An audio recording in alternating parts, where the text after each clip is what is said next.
Hi everyone. So first I want to talk about Open Style Labs. Open Style Labs is a lab inside Parsons School of Design, and what they focus on is they create beautiful clothing for people with disabilities, so that they are not only can wear clothes that are functional, but also stylish. And this particular conversations was started so that we could talk about where creativity and disability collide, because creativity stems from being given limitations, and people with disabilities live with limitations every day of their life. So we are starting a series of talking with creatives such as Kay about who is an art director, about where creativity and disability intersect. I'm Yasmin Keats. I'll be your host. And this is also Poppy, my co-host. We're part of OSL. I run the research team and Poppy runs our social. And I myself was born with a disability. My mother had chickenpox when she was pregnant with me, and I have nerve damage on my right leg and lower back. And yeah, I'm gonna let Poppy continue from here, and then we're gonna introduce Kay. Hi, I'm Poppy. I'm the community strategist and manager at Open Style Lab. I was also a communications fellow in 2020. So I've been with Open Style for quite a long time. I'm very passionate about adaptive fashion. I have a degree in fashion promotion and communication where I specialize in it. And I'm here today to discuss creativity and disability and where those intersect. I'm very excited about it. I'm British. I'm wearing a zebra pattern top. I have long hair. We also have backgrounds today, which are very fancy, that say Open Style Lab on them, and then also our names and OSL in conversation.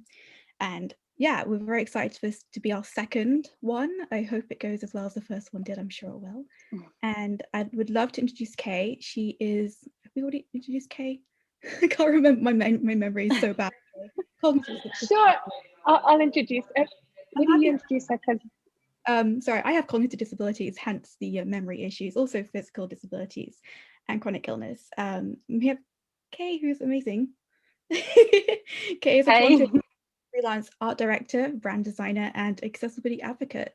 She's passionate about disability, visibility, and inclusive design. Kay lives with a form of muscle wasting disease called limb girdle muscular dystrophy, and is the creator of #Let'sEndMD, a self-initiated project to raise awareness of muscular dystrophy. Lisp. Hi, Kay. It's nice to meet you today. Hi, thanks for having me. Of course. Tell us about yourself, apart from your amazing bio. What do you identify with, and what's your current occupation? Sorry? What disability do you identify with, and what's your current occupation? I am a Toronto-based freelancer, so I specialize in art direction, branding design. I do some copywriting. I advocate, so I am very passionate about disability visibility, accessibility, and of course, I advocate for the disease that I live with, which is called muscular dystrophy, and it's a muscle wasting disease that that there's no cure for right now. So what that means for me is that I have a subtype called limb girdle muscular dystrophy 2B, and I am missing a protein that holds the muscle and repairs the muscle. So over time, my body will just break down, and that results in a lot of weakness and eventual immobility. So that is what I'm living with. Yeah. I appreciate that. What motivates you to pursue your current career and your creative practice? And is it something you've always wanted to do? And how does that mix with your disability? Oh, okay. The big question. Sorry? The big question. Take your time. Yeah, very loaded. You know, I'm extremely motivated by my desire to push boundaries and to problem solve things that bring more meaning into our life. And I want to enhance the quality of our life, because life is really hard and we're all such unique beings with different needs and wants. So, you know, why not design a life for ourselves that meets what we specifically want? And I think as a disabled person, we can't fit in with the norm. So we have to design a particular life that suits our needs, and we have to constantly adapt. So I think I can do that through design, because design is a very intentional process. and it's quite powerful, right? So, and I think in terms of if this was always my career path, I got lucky. I think it was always in the cards for me. I had access to a computer and internet like very early on. So using technology is very second nature to me, but also a part of me. And especially as a disabled person now, like technology is so accessible to all walks of life. And so that's why digital accessibility is very important. And, you know, I think also with my symptoms declining and becoming more serious, I also had to choose a profession that would allow me to work from home, work remotely, or to not be so physically laborious. So I chose a path that was not only enjoyable, but necessary for me to survive in the working world as a disabled person. Yeah. I love how you, well, you have no choice but to make it accessible for you, but yeah, but I I got so lucky. I just love this space. It's very, it's magical. You can create so much, and I don't even have to leave my home, and I don't have to exude the physical energy, and I can still express myself. And I got a taste of it very early on, what community meant, what creation meant. And it's so powerful. So very lucky, I think. Intertwine community and community so much. So, yeah. What accessibility tools do you use? Sorry, Yasmin. Oh no, I wanted to ask a bit more about how you've seen creativity play in as your disability has progressed, because I'm sure there's many things that you need to kind of be creative around the way in which you do your life. Oh, in the physical world, yes, for sure. And that's where I think they intersect, because disabled people and chronically ill people have to always get creative with the way they live their life, because they can't do things the normal way anymore, normal, whatever that is. And the world's made for what normal is, but you know, we don't fit into that mold. So we have to create our own new way of living. You know, being sick completely transforms the way you live your life. And so you got to adapt and think outside the box to get the same result done, like, you know. So in the 3D world, I do things very differently.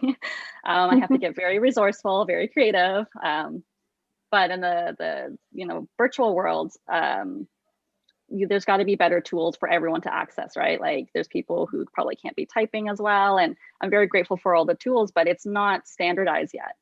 Yeah. So there's still a lot of barriers virtually.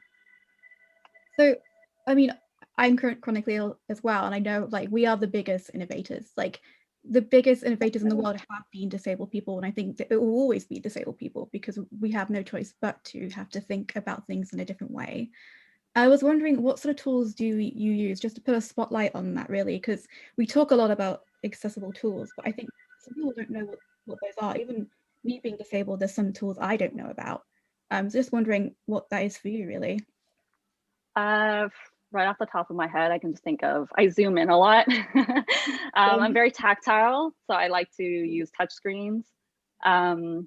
I use the speech to text feature all the time, you know, whether it's Google Home, my Apple Watch, my phone, because my hands cramp up. So texting can be quite troublesome for me too, and just exhausting. Autofill forms, love that, because it can be quite, like just remembering passwords or always typing it out. It's just, I'm exuding more energy than I need to. And tech is supposed to make your life easier. So features like that. What else is there? Maybe a screen reader. Yeah. I don't know. There's probably, I'm trying to think of what else there is. There's, closed captions, always. Oh, yes. Always need to have the captions on, no matter what it is. And I can hear perfectly fine, but I know the way I work, I like digest visually. Like, so I have closed captions for everything. Like issues. I wouldn't say like disorder, but definitely issues needed. I also use audio descriptions a lot as well, because it takes off energy of having to like look at it and really figure out what's going on. Highly recommend that, by the way. So great. Also, another question, I guess, what does creativity mean to you as a disabled person? I know we mentioned community, but very broad question. Ooh, okay. So Take your time. This is also one of those big questions because like from a human level, I think it's just so deeply ingrained in us. I almost want to say it's like synonymous with being human because like I don't even think you can separate the two. We're just creative beings, like we're creative souls. Like it's a feeling and a knowing, and if we're gonna just kind of like take it down to a few words, of course it's inspiration and self-expression, but ultimately I think it's freedom too, right? And you're kind of expressing what's inside you that needs to be released and explored. And so a big part of creativity to me as a person, and not even as a disabled person, is just the openness that you want to be open to what you're feeling without judgment in creation. You're just doing it. It's an intuition. So I think it's important, as like it's a very important aspect of the human experience to be creative, and it's healing. It's really healing. I don't know. I don't believe anyone who says they're not creative. That was beautifully put. I'm not gonna lie. Like, no, it is an innate experience that you can't separate being human from creativity. It's just not possible. You just can't. Like it can be as mundane as just seeing beauty in the little things, or the way you know, it's in writing, it's in cooking, it's in the way you arrange furniture. It's literally everything. It's in everything. I just it's a way of life. It's a way of life. Yeah, exactly. Sorry, I was distracted then. No, how do you think your experience of personal disabilities affects your creative practice? And I mean, we've already discussed this. Yasmin, do you think we should expand on that question more? Because I'm going through the questions that we wanted to ask. No, I think I'd love to skip to the next question, which is, what are your thoughts on disability representation in your field? Because sorry, I cut you off.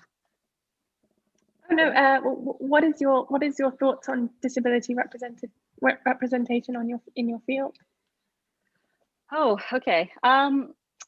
In the digital space, oh my God, amazing. Like I feel so seen and represented. There's so many amazing people out there who are sharing their truths and putting themselves out there. So I feel very proud and happy to see that, not only as a member of it, but as an ally, right? So it's like very, very empowering to see that. But in my specific field in like design and you know, advertising, no, I don't think I've come across enough disabled designers and art directors, and that's something that needs to happen more. But what's nice is a lot of digital content creators and advocates are starting to put image descriptions, and that's a really good beginning to standardize the digital accessibility practice, right? So that's a start. That's really nice to see, and I hope that non-disabled folks will start writing that too. And just realize that that's just the standard practice now. Like you can't undo that. Like you have to always write that now. So that's what I'm seeing. That's nice. Yeah, overall though, I do feel very supported online, and it means a lot when non-disabled folks are sharing our posts about disability visibility. That means a lot to me anyway. I hope that just becomes normal for people to share that, even though it doesn't affect them directly, because as I always say, like disability is an accident away from happening, and it's out of our control. It's a part of life. We just have to embrace it. And I hope that other people will think like, you know, that they wouldn't, not that it wouldn't happen to them someday, but old age is going to happen to us. And with old age comes disabilities. So I'd really hope people don't wait till they get old or get injured to finally have some empathy of what it's like to live in our shoes, to advocate for that. I also think it's the one kind of thing that can happen to everyone on this planet. Exactly. No one is barred from one day having a disability, and we're all going to get it with old age. So. But even an accident can leave you temporarily disabled. And that's the only time that and that's the only time I've had people reach out to me and they're like, I finally understand, it sucks. But the difference is they heal and move on and they go back to their normal life. We live with this forever. So definitely. I had a crazy. Oh, sorry. What were you saying? Sorry. As I say, we're the biggest marginalized group that anyone can really become a part of at any time, and yeah, it includes like temporary disability too. But yeah, that's just what I want to say. Over to you, Yasmin. Oh no, I heard a crazy statistic from Christina the other day that I hope I'm saying it right. I think it's 0.02% of fashion designers had a disability at the fashion week. Like something crazy like that. There are basically, and especially in our field when we're trying to, and I know, Kay, you're extremely expressive with your style, and thank you. when it comes to clothing is, who is creating this clothing and who is taking all these things and having all these, thinking about that people are not just able-bodied when creating, and who is setting the precedent for these type of art professions. Mm-hmm. Yeah, if there's no lived experience, how can they solve the issues that we need? We're the ones with lived experience. We need to be the ones solving them. Yeah, gosh, that's really powerful. Such a low statistic. And who inspires you the most, Kay? Like any artists, designers, influencers, writers? Oh, there are so many people. That's not fair. There's so many amazing people right now, especially with the landscape today. It's just the disability movement is huge, but also just there's so many amazing people out there. And I think off the top of my head, I'd like to highlight a few people that I came across when I first, I guess when I was going through it alone and I had no one to, talk to. I'm trying to think, like, growing up, I didn't really know anyone who was physically disabled, and I didn't really know anyone who was invisibly disabled. Like I did not, like I think when you look at me, I don't look disabled, right? But I'm physically disabled. And so it was a very confusing time growing up, and I had no one to talk to. And like the resources today were nothing like they were back then when I was going through my illness. And so I felt very alone. And it was really, really helpful to come across some people that really made me feel heard and seen and safe. And it was like one of them where like people like Zach Anner, he's amazing. He's hilarious. He's a comedian. He's a YouTuber. He's a writer. He lives with cerebral palsy. He's one of the first people that I came across that made me like, he was so strong with his story, and it was just awesome to see. There's Shane Burkaw. I came across him on Tumblr back in the day. He has his own organization called Laughing at My Nightmare. He is also a YouTuber, a writer, and he does lots of stuff for the community. He also lives with muscular dystrophy. There's Jillian Mercado. She was the first disabled model for Diesel, and she's killing it in the fashion world as well. And she lives with muscular dystrophy, and she's a woman of color.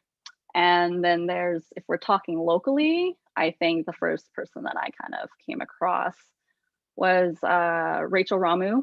She is a talented musician, model, and activist as well, and she's a rock star. She has EDS, which I think is Ehlers-Danlos syndrome. I don't know if I'm saying that right, but she has that too. So seeing them share their experiences really made me feel like accepted, made me feel seen, because I got to see my experiences reflected back at me. And it for once, I didn't feel alone.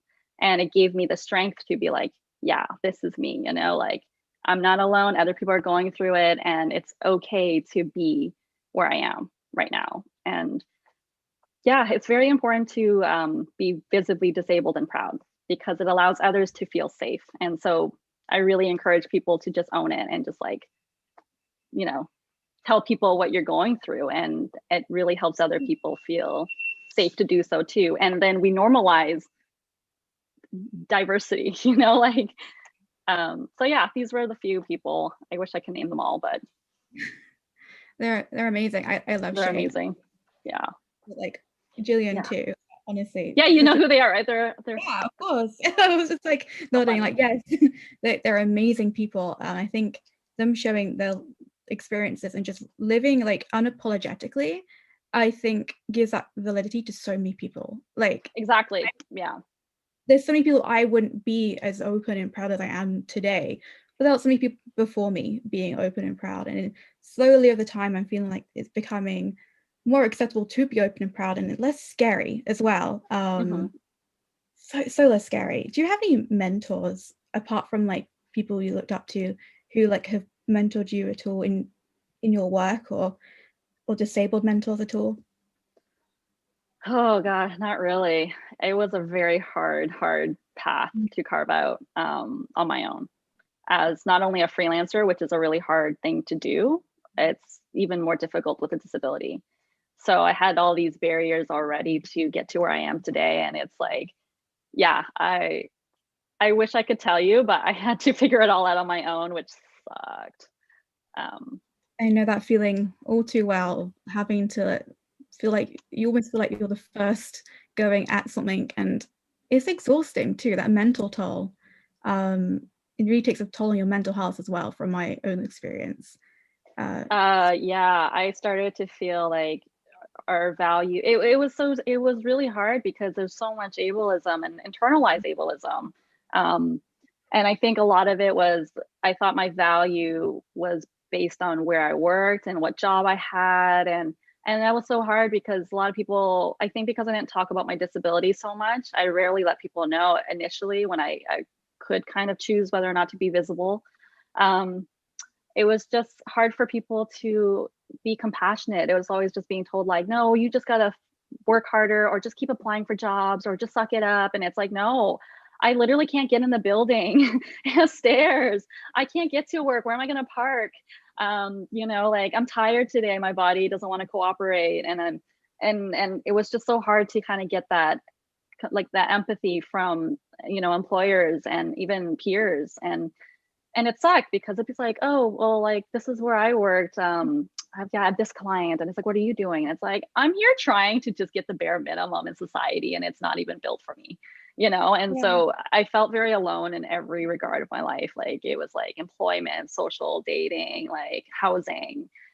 Yeah, just there was no one could guide me. No one knew what to do because no one around me was fully disabled. But the disabled people that I did connect with online were like, I'm also kind of hiding and trying to look non-disabled to fit in with society. And they're like, I couldn't even tell you. And people who specialized in disability, like, you know, for instance, finances and jobs, like, were like, I still don't know how this works. So there's so much work to be done.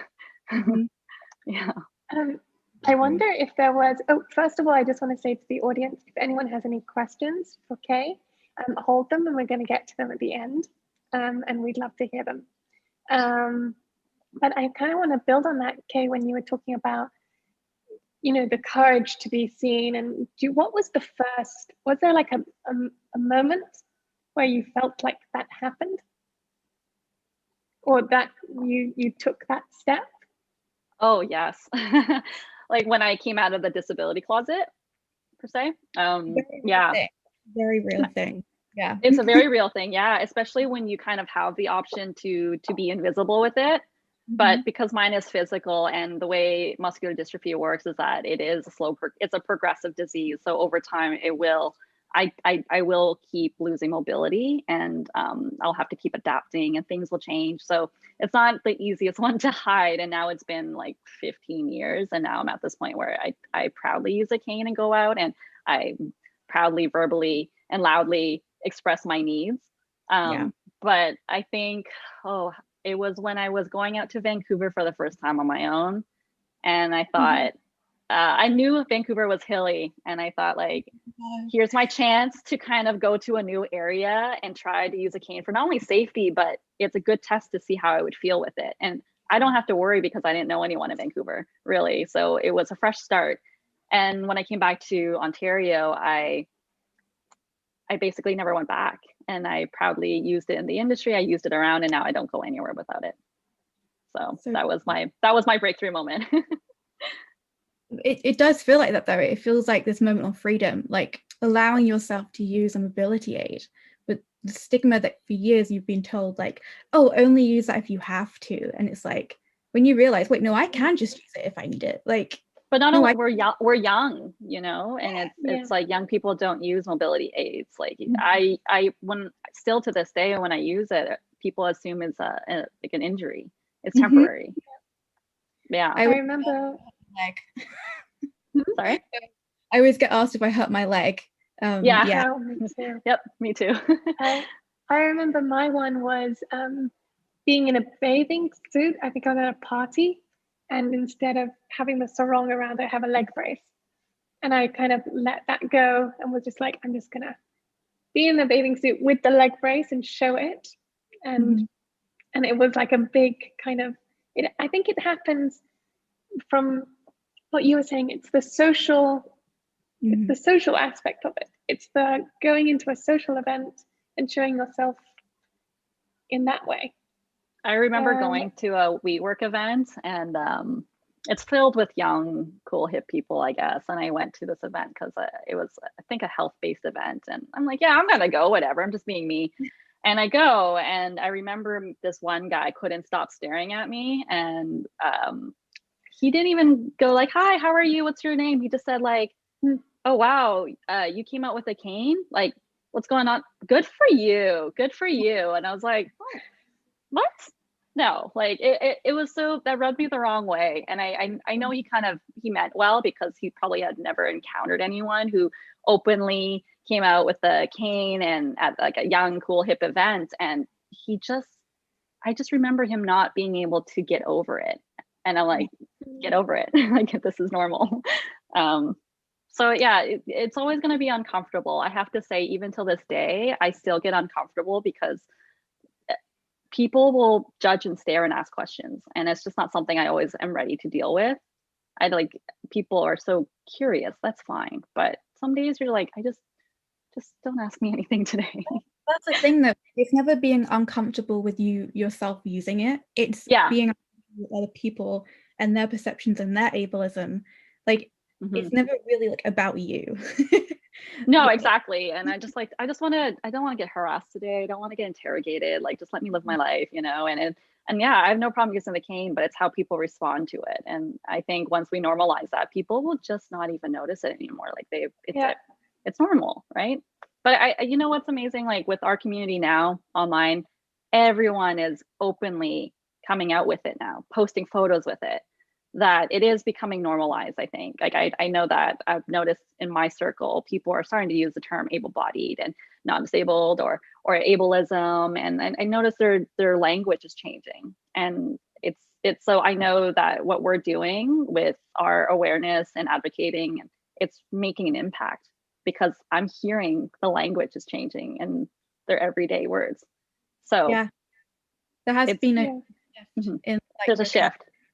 Sure, definitely. I completely yeah, that's really insightful. Sorry, Yasmin, did you ask something? Oh no, I'm very inspired by you and probably by you as well, because I feel I haven't come out in a way yet. My I think I remember putting the first picture of me with a cane on my Tinder. That was like a big thing. You know, do I do it? Because then you go to the dates and you're like, you know, they're gonna find out. And there's either the long walk where they're already at the bar and you're walking to the bar, or you get there before and you sit down and then you chat as a person a bit before, so they get to know you, and then you can go to the toilet and they see. And I still had it in my head as like this big thing. And so yeah, I think working with OSL has really made me especially admire people like you guys who are very open about it on your socials, which I'm not yet, but it's making me think about how much I want to be, how much.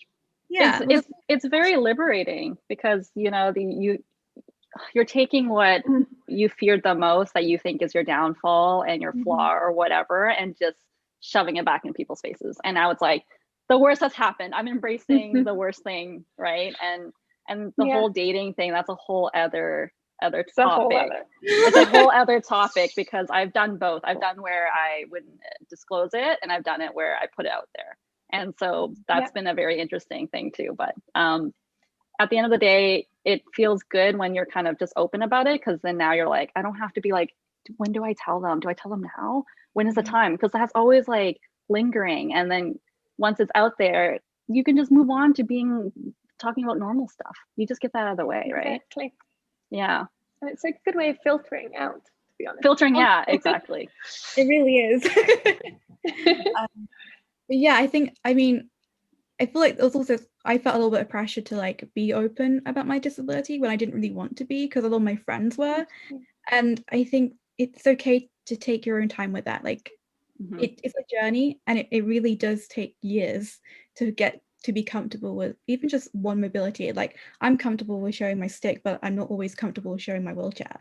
So it's just, it is a long journey. So yeah, thank you for sharing that. It's a muscle too, because I think we all do it, but I still find that, you know, if I'm going to a new restaurant or meeting new people, I find that I'm surprised that I'm still like, well, what do I have to explain myself? Like, what's going to happen? What's the situation like? And it's like, this is nothing new, but I still encounter a bit of anxiety and discomfort over disclosing that and what they're going to think. And it's like, why do I still feel this after all that I've advocated for, after all I've been through, and the fact that I don't have a choice anymore? I can't hide it. And yet I still deal with this anxiety. And so I think it's just a work in progress forever that we have to always muscle through and come out to have the courage and strength to, like, I don't know, disclose our medical history to someone, you know? Well, it's like we shouldn't feel pressure to disclose it. But also as advocates, it really is hard, because I feel that there's a paradox sometimes where I'm advocating for something, but still inside me, I'm still grappling with like the internal ableism. And like, that's okay. Like, you're recognizing it and you're working on it. Advocates aren't perfect. Like we're still learning too. I think a big part of it too is just like, why do I have to keep explaining every single time I meet someone or go in a new situation? And it's just like, it gets a little bit tiring. You just want to go and not have anyone question it, right? And I think a big part of that's just exhaustion and a bit of that frustration. It's just like, can I just move on and, you know, just not have to explain myself? So I think that's kind of it too. It's just like, can we just move on to real things we can talk about? But the nice thing about openly using, you know, a mobility aid or just biting the bullet and bringing it up first is just to really start the discussion. Just, we have to educate people. Like, if we don't, then they're never gonna know. Like, so I'm also seeing it from that angle. It's just, how do we start a discussion? And it's not on us to feel uncomfortable. If anything, I think they should feel embarrassed if they feel uncomfortable, because they're just opening their eyes to something new that they weren't aware of before. And if they're going to be can I swear, an asshole about it, like then yeah, can I say that? I don't know. If they're gonna be an asshole about it, that's on them. It really has nothing to do with us.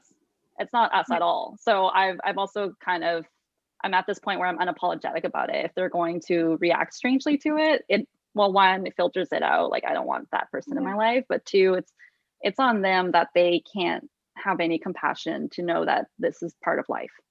Yeah.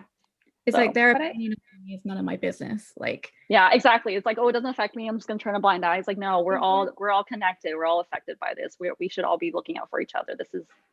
I have a question for you, because I know I'm someone who likes to educate people, but I've definitely burnt out over the years from always feeling like I have to educate people.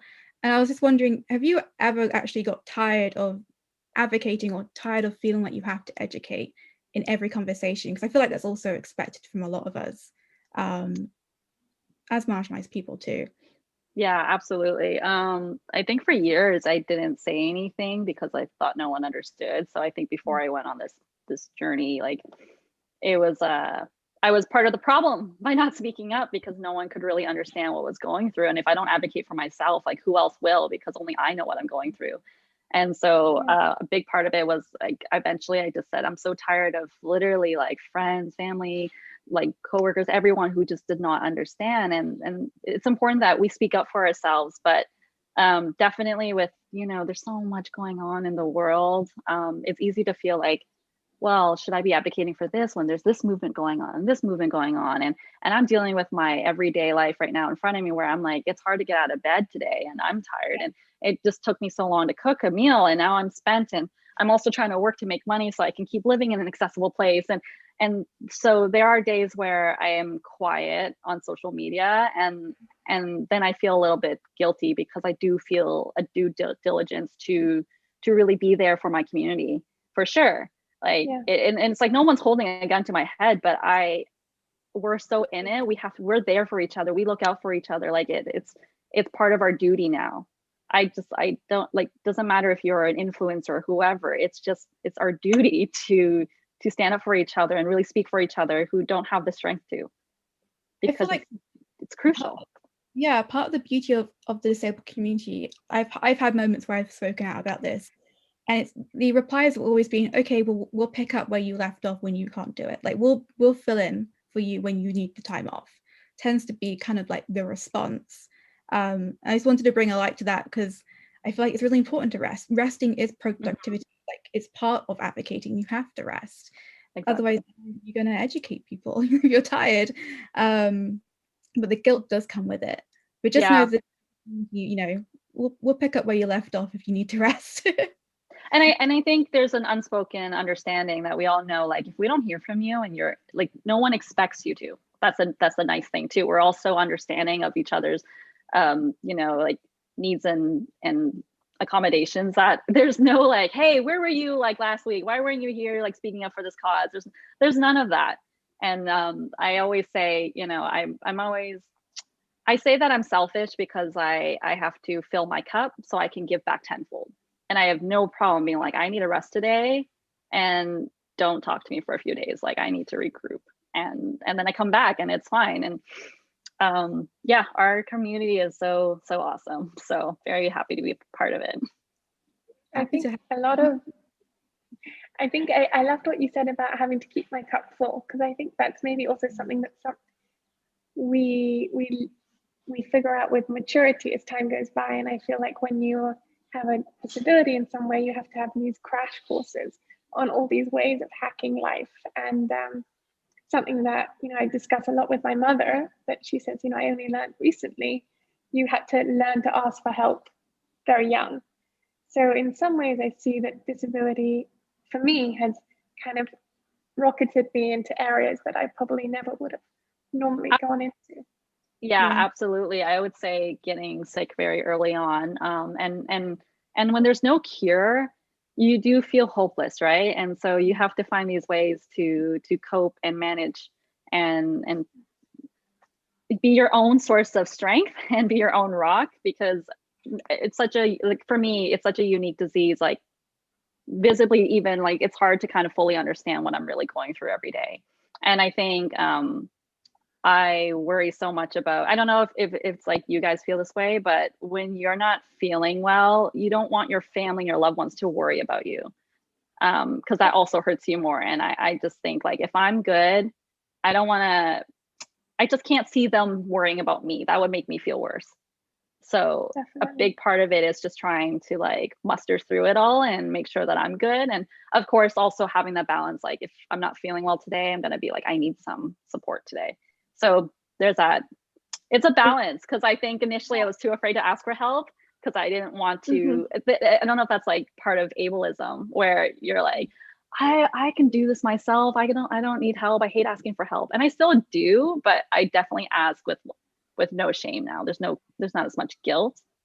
So yeah, it's so complex being disabled and chronically ill, for sure.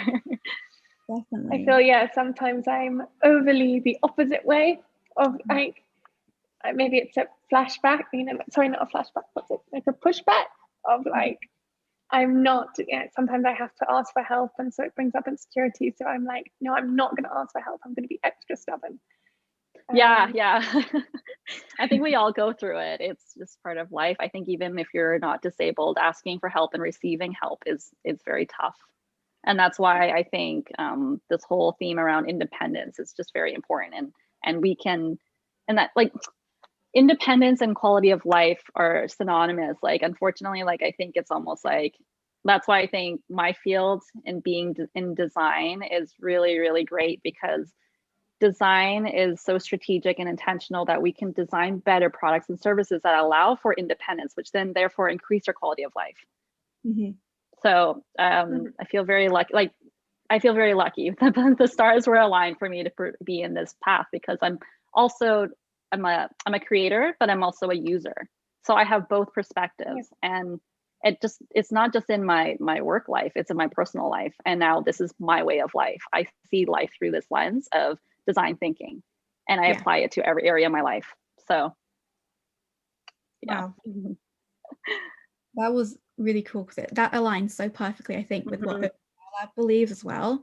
Like universal design and it just being key to, like, you design with disability in mind, because why wouldn't you? Yeah.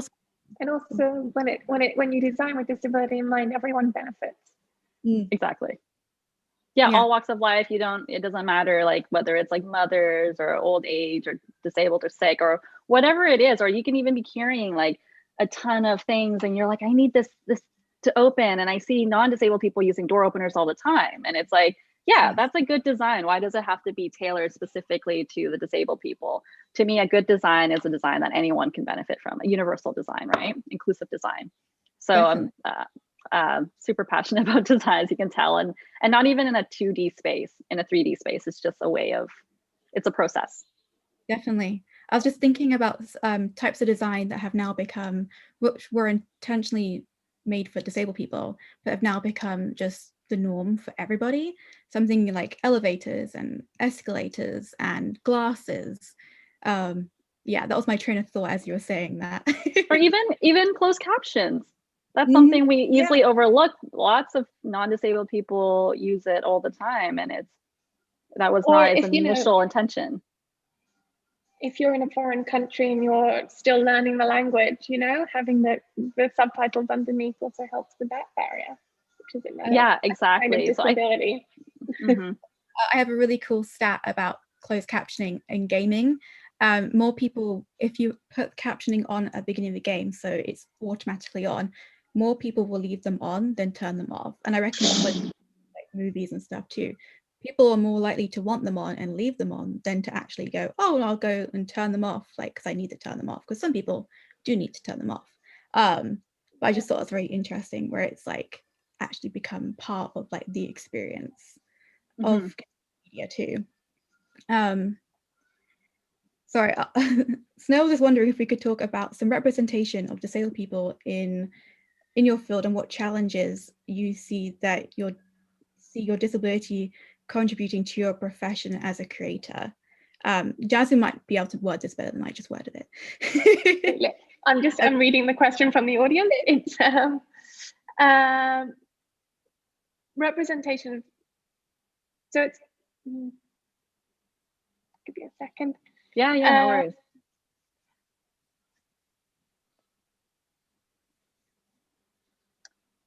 I guess the challenges of it's just of representing also being a representation of I think of disability in the art field, which is quite rare. Yes. So more about that particular representation of within the creative field and the art field. Sorry, what was the question? No, just could you talk a little bit more about representing disability in the art field? Not just representing disability, but representing it as an artist or as a creator. Oh, like me as a disabled artist in this field? I guess what challenges with that as well? What challenges come with being in the creative field and having a disability, but also like representing creativity and disability together? Oh, in this field, okay. So I didn't work in the industry for too long. I studied advertising design, so I did work at an ad agency for a while. And as an art director, you would have to go on set and move around quickly and do things, and that to me wasn't accessible. So instantly I already knew, aside from the building not being accessible, just going on like set was not accessible. That was really challenging. But in terms of being able to come up with ideas for certain campaigns and projects, again, as a disabled person, I have a broader perspective of life. So I'm able to kind of approach a brief in a different way because I have a different perspective. Like I see things, and so I can kind of be more creative with solving some problems or coming up with something that maybe my peers wouldn't be able to come up with because they don't see life through that lens. So I always felt like I had the upper hand with that in terms of coming up with more insight. So that's where I think that that's an advantage. But again, with the industry and just companies in general or people in general, they don't really see the value in that. And I think it's hard for them to kind of broaden their scope to include that kind of perspective into it. So in some ways I felt like I got overlooked. They didn't see the value in me providing some kind of insight like that. And I always felt really frustrated because I know what value I bring. I know the ideas that I have, and I know that I'm kind of solving these briefs from a more human point of view. Like it's, and it's like, so it's so business and structure in the industry sometimes. So for me, it's not really my calling. I'm not in it. I freelance, right? Like I work alone. So I get to pick and choose my clients. I get to work on my own schedule, and this is to cater to my health first. But I always think about this, in an alternative world, I probably would be working 9 to 5 at an agency for sure. But because now for me, health is everything before money, like glamour, material, whatever, I prioritize that, and then it's work. And so it took me a long time to carve out my freelance career, but now I'm at this point where, I can pick and choose. And I'm very, very proud of myself to be able to say no to certain people depending on my schedule, how I'm feeling. And that is the beauty in freelancing. So. And Kate, could you give some tips, either as yourself as a freelancer when you're talking with clients, but also, from your experience working in an ad agency, of communicating to employers or clients about needing accessibility support, or how to communicate when something is not accessible or about your disability to clients and employers? Like advocating. That's a tough one because I think, I got in the beginning of my career, it was easy to kind of like hide it. I didn't want to limit the opportunities I would get, because it'd be like, oh, we can't accommodate you. Oh, you got this. You seem like a liability, which has happened. I've gone for interviews. I always get approached, and then I tell them about it and say, hey, is your building accessible?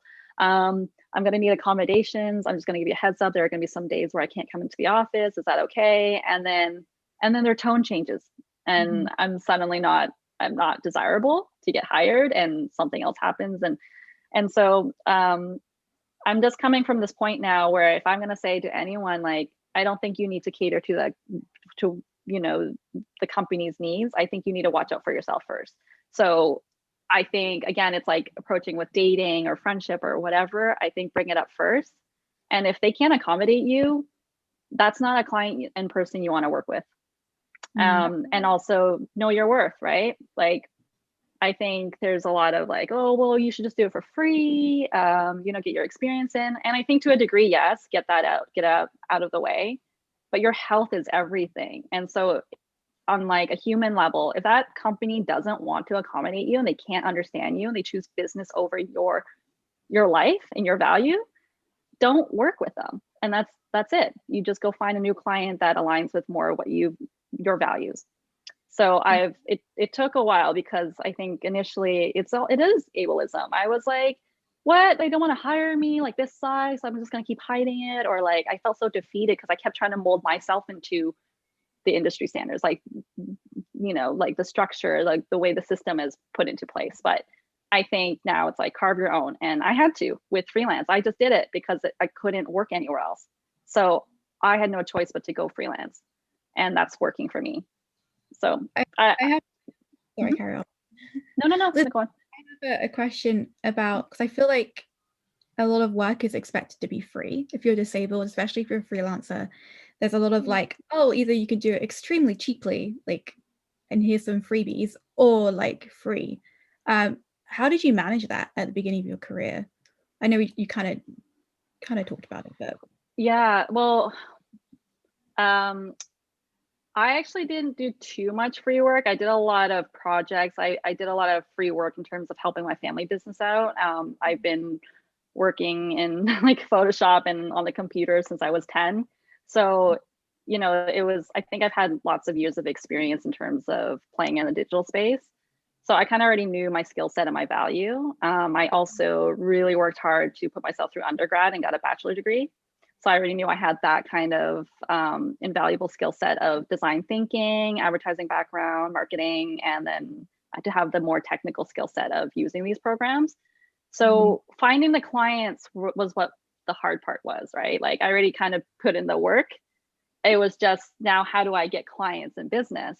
And that was really tough. I initially like made, what do you call it? Like did like I put my website on all those websites. Like I even did Fiverr. Like I've done like Grasshopper. I've put my like myself out there on so many things.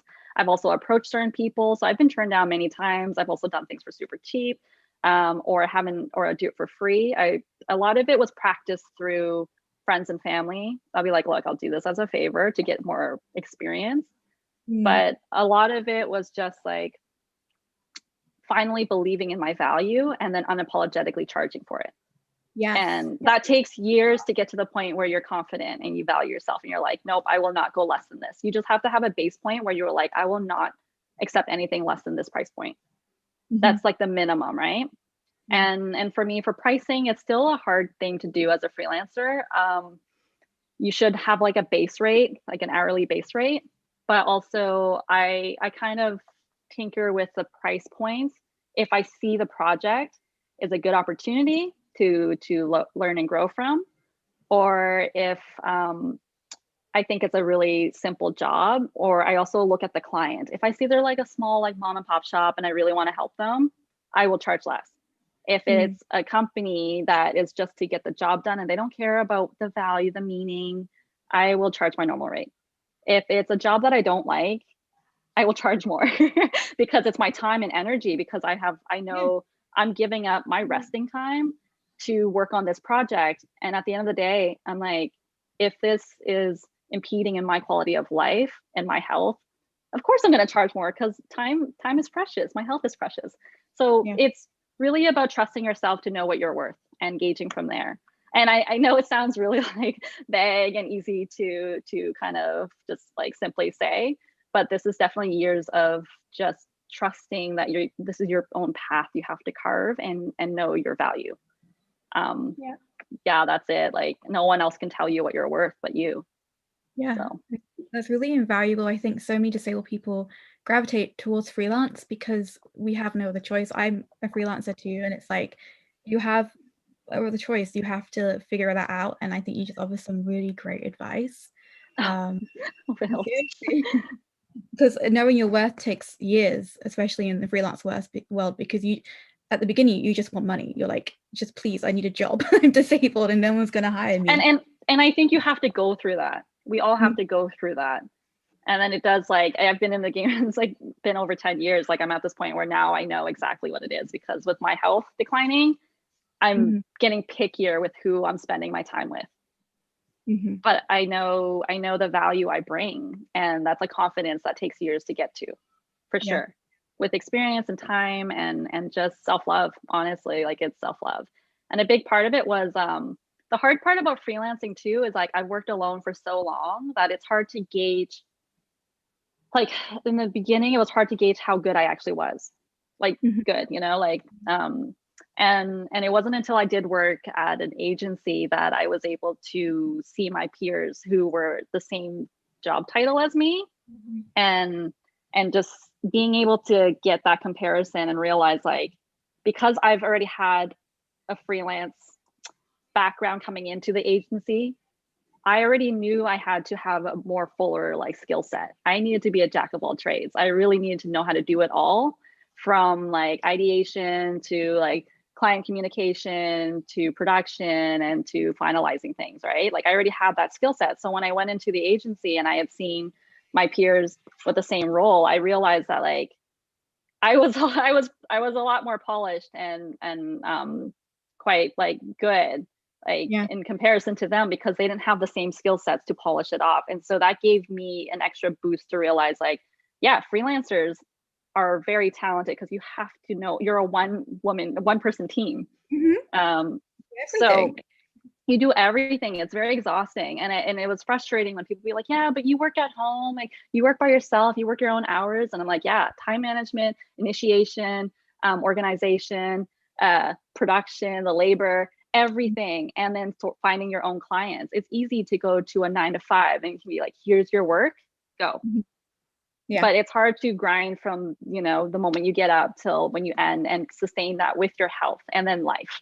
So I think everyone's getting a taste of it now with COVID, and everyone's working from home and realizing like it isn't easy working from home. Yeah. I struggle with that. I work from bed a lot of the time. Yeah. They give me 2 cents. Okay, I wanted to ask you a kind of wrap-up question, which is what kind of advice would you give to your younger self now? Yeah. Well, one, I wish I could have told her everything was going to be okay. Two, I wish I came out of the disability closet a lot sooner. Yeah, because it was a lot of burden to prioritize being and looking non-disabled over the comfort and safety of my well-being, my mental health, everything. And I've missed out on many opportunities. I was just constantly anxious. So I would tell her to just chill, be open, and be yourself, and be unapologetic, because it's not like we asked to be sick. Yeah. You know, it's not a choice. Definitely. You know, we're born who we are. Life happens, and you just gotta adapt and embrace and move on. And ever since I've done that, I've had more, there's less resistance in whatever is meant to flow into my life. I feel more opportunities coming in. I feel free. I feel lighter. And if there's one thing for sure to any young person out there, is just own it. Yeah. Yeah. Thank you so much. Oh, thank you. Kay, I'd love you just to share with our audience how they can find you on social or through your website. Oh, yeah. Okay. So you can find me on Instagram, letter 11, or my website, ktran.com, or send me an email at hello@ktran.com. Yeah, that's it. We also have Kate recent Instagram post. So if you go onto our Open Style Lab, you will find her there. Yeah. And I think we'll put it all in the comments below as well. Are there any questions? Does anyone have anything? We kind of asked them as That's it. Yeah, that's everything. Okay, cool. But just thank you so much for joining us. Oh, thanks so much for having me. Me and Poppy and Snow are also learning how to do these as well. So to have you at the beginning of this. And yeah, thank you very much. That was perfect. Yeah, I was going to say, you were talking about your influencers at the beginning, and I feel like you've become an influencer. Well, not an influencer, but just you sharing your story, you know, it's going to impact other people, like how those influences impacted you. So yeah, I just wanted to shout that out because I feel like you're doing great. Oh, thank you. Thank you. Yeah, it's funny because the word influencer is very it's kind of an interesting one, but I mean, influencing in the best way, I hope. So it's good.